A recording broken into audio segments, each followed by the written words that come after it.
जय महाराष्ट्र मित्रांनो, केवळ ठेकेदारांना जगविण्यासाठी शक्तीपीठ महामार्गाचे कारस्थान रचण्यात आले आहे असा आरोप सांगली जिल्ह्यातील शेतकऱ्यांनी व्यक्त केला। काल शनिवारी सांगली जिल्ह्यातील काही गावांमध्ये बैठक घेण्यात आल्या, त्यावेळी शक्तीपीठ महामार्गासाठी शेतकऱ्यांनी शासनाच्या निर्णयाबद्दल संताप व्यक्त केला। याविषयी संपूर्ण माहिती आज आपण बघणार आहोत। मित्रांनो, व्हिडिओमध्ये पुढे जाण्याआधी आपण जर आपल्या चॅनलवर नवीन असाल तर चॅनलला सबस्क्राइब करायला विसरू नका।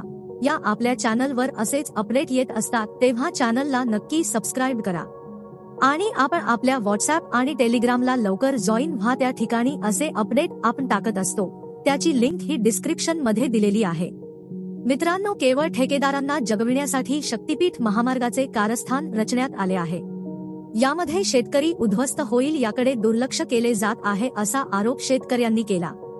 सांगलीत 23 मार्च रोजी होणाऱ्या शेतकरी मेळाव्याच्या तयारीसाठी काल शनिवारी तासगाव तालुक्यातील मणेराजुरी येथे बैठक झाली, त्यावेळी शेतकऱ्यांनी शासनाच्या निर्णयाबद्दल संताप व्यक्त केला।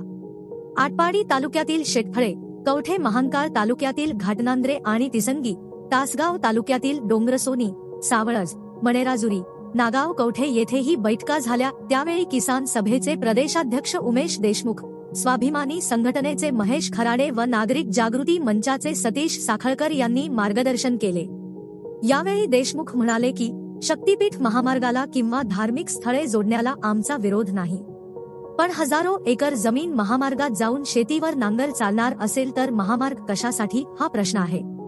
खराडे म्हणाले की महामार्गाला विरोधासाठी मोठ्या संख्येने शेतकरी एकत्र येत आहेत। सांगलीतील शनिवारच्या मेळाव्यात पुढील आंदोलनाची दिशा ठरवली जाईल। यासाठी कोल्हापूर जिल्ह्यातूनही शेतकरी उपस्थित राहणार आहेत।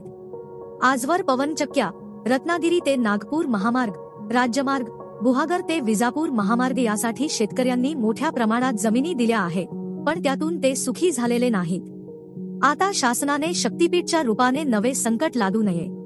यावेळी स्थानिक शेतकऱ्यांनीही महामार्गाविरोधात तीव्र भूमिका व्यक्त केल्या।